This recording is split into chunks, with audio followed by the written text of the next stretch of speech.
I'm going to give you 5 tips that I use all the time in Premiere Pro that hopefully is going to make your editing much more efficient. What's going on, guys? My name is Roy. I'm one half of the Pixel Pals. In the daytime, I'm a professor of digital media. So whether you're a student of mine or a professional or somebody who wants to be a professional, hopefully these tips can help increase your efficiency when you're editing in a program like Adobe Premiere Pro. Some of these things are going to be transferable into other programs and others are just going to be specific to Premiere Pro. So let's get into Premiere Pro and see what's going on. It's Pixel Pals. Pixel Pals. Tell your moms, kids, Pixel Pals. Okay, so the first thing I want to talk about is audio tracks. Let's jump over into Premiere and see an example. So on audio tracks, we can see here that I have 3 different recordings here. This is my angry chipmunk voice. This is my regular voice. And this is my evil Dark Lord voice. Okay, so you can see that they're all my voice here, but what if I want to change that? And what if I want to do this a bunch of different times? Working on audio tracks is going to help me out with that. So if I go up here to these little arrows and go down to audio track mixer, okay, it's going to give me the actual mixer going here. So I can check is my angry chipmunk voice.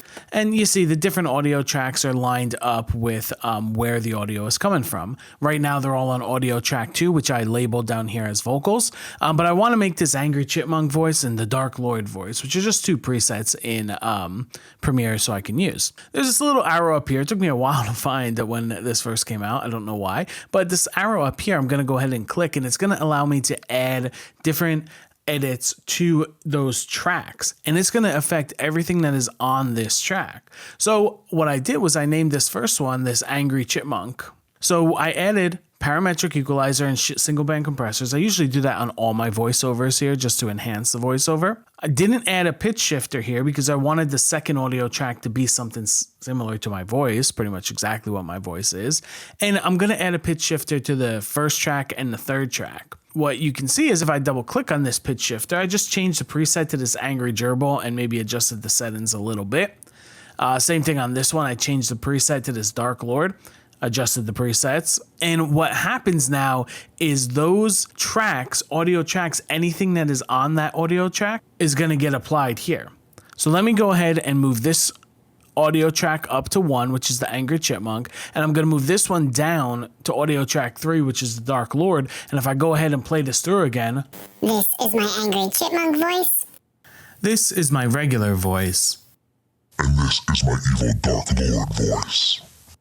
So as you can see that anything that is going to be on audio track 1 is going to sound like the chipmunk. I could put this up here too, and even though I'm saying something different, and this is my evil Dark Lord voice. Because it's on track 1, it's actually going to have that angry chipmunk, angry gerbil effect onto it as well. And I could even make that go down here. So I could have the chipmunk. This is my angry chipmunk voice. You know, and I can change depending on what I want my output to sound like. So why this helps is that I might have different voiceovers and I might cut this up and might have hundreds of different little clips there. And if I want to go in and have to apply pitch shifter and parametric equalizer and single band compressor to each and every one of those clips, it might take me forever. However, if I'm using the audio track system, then I can just apply it to these particular tracks down here, and everything that's on that track is going to work. So the next thing I want to talk about is labels. Okay, so labeling your footage is going to help a ton. You can have tons of different cuts and edits, and if you leave everything this blue color that they give you, it's going to get a little convoluted. Labeling really helps. So here's an easy way to label. Okay, so what I want to do is I want to go to my Premiere Pro menu and go on over to keyboard shortcuts. Now this is going to bring up all my different keyboard shortcuts, and you know, when we're talking efficiency, keyboard shortcuts is kind of a way to go. So I want to type in my search bar. I want to type label. I want to spell it correctly.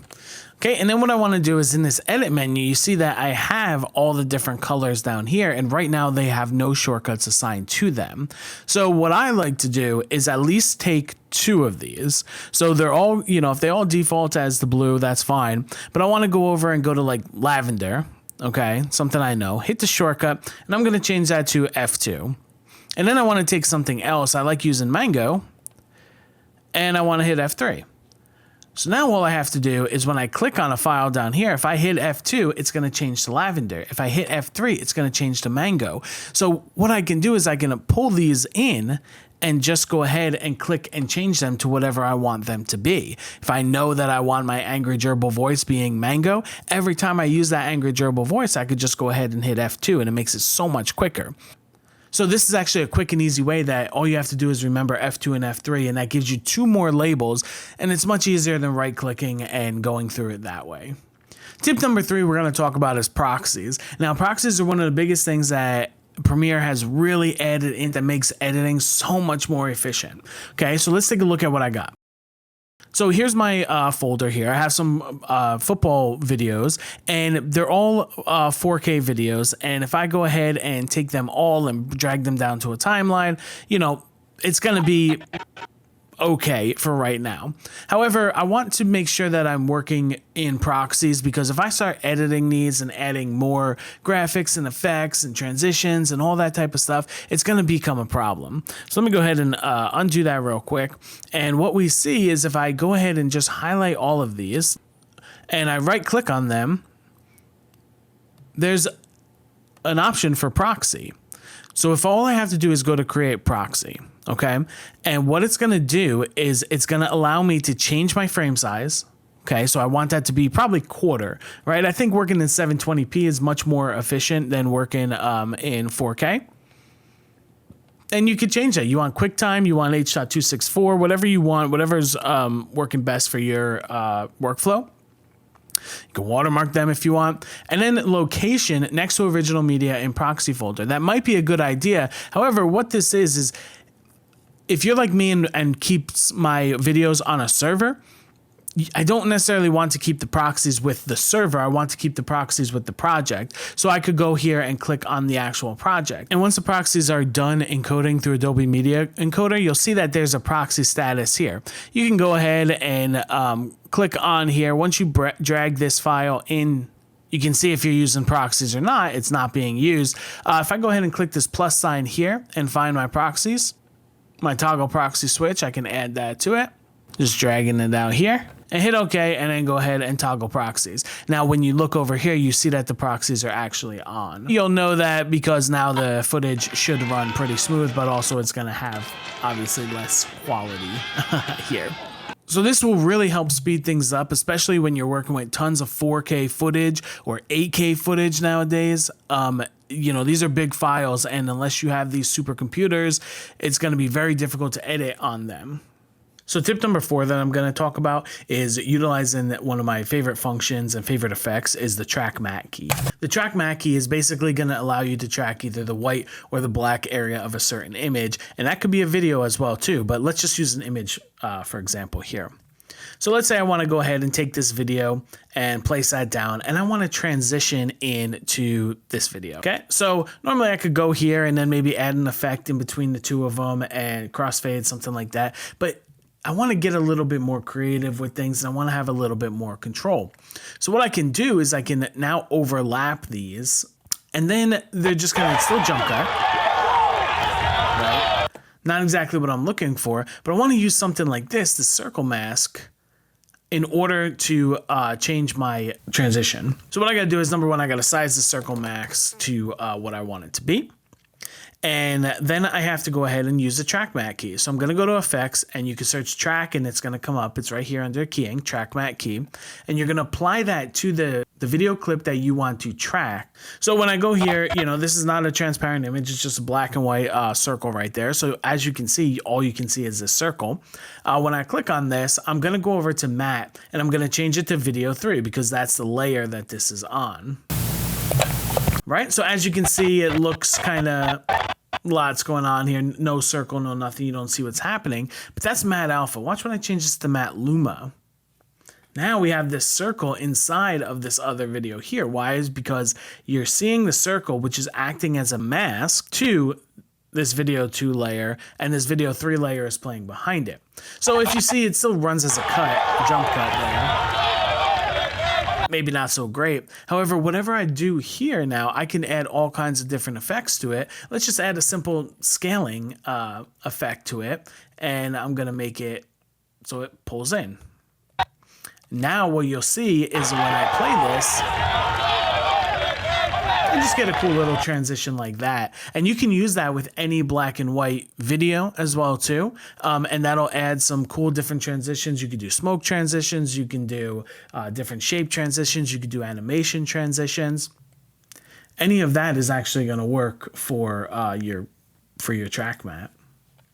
So the last tip is actually going to be in the timeline, and these are going to be in the Premiere Pro preference settings. So let's take a look at where we're going to go. Okay, first thing I'm going to do is go to the Premiere Pro menu and then head on over to settings. I'm going to scroll down to timeline over here because these are the settings that I'm going to want to change. Number one is the video transition default.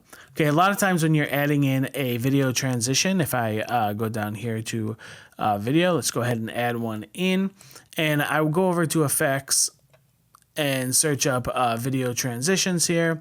Let's just do a dissolve, and you can see how long it actually comes into play. Okay, how long that is into play is right here is 30 frames. Now 30 frames could be a lot, but if you're going to be doing certain edits where there's going to be a lot of different transitions and changes, you might want to change this down from 30 to something like 10. And I'm using frames again instead of seconds because I work in 24 frames per second, 30 frames per second, 60 frames per second. So I want to know about frames. My audio default transition, I go as 1. The reason why is because when you're talking, you kind of want that little transition in between there. And you don't want to have to go and adjust every single one individually. You can apply a cross transition fade on all of them and go from there. One thing I want to do is the still image default duration. When I bring in those images, let's go back to frames here. 150 frames is quite a bit. So I want to set it to like 30 frames or something like that to be able to change how long that is. Reason being is because when you bring in images, when they're nice and short like this, you can see what they're covering. However, when your image is 5 seconds long and it's this long, you don't know what you're actually covering behind that and what it's replacing, and you have to adjust your timeline, and it just is not very efficient. So I'm going back to timeline, and the last thing I want to do is check here, this at playback end, return to the beginning when restarting playback. Now see, I don't really like that. I'm going to check that off, and when I hit OK, normally what happens when you get to the end, let's delete this image here. When you get to the end of a video, and I hit spacebar, it would have went back to the beginning of the timeline. Watch if I have this on.